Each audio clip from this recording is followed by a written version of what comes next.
大家好，今天给大家分享一下这个拉铆钉的另外一个特殊妙用。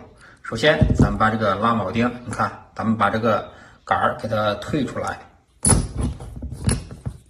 我们用钳子给它夹住，用力往下撞击，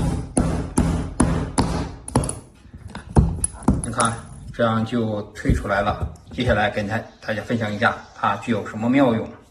你比如这个电饭锅不通电了，是不是？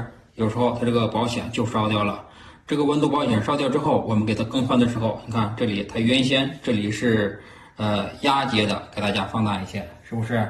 这里是压接的，我们这样给它固定上。如果你把这里包了之后，我们给它压接上是不结实，焊接吧，一产生热量，是不是？一产生热量之后，这个锡容易化掉，所以我们这时就可以用到它了，看到没有？我们把这一个直接塞进去。我们给它塞紧了，塞紧了之后，看到没有？咱们是这个钳子给它压一下，压的时候咱们是用钳子这里压，用力，好，一下，两下，你看这就可以了，是不是？它无论产生多大的热量，这个是非常结实的。把这个分享给你，希望能够帮到你。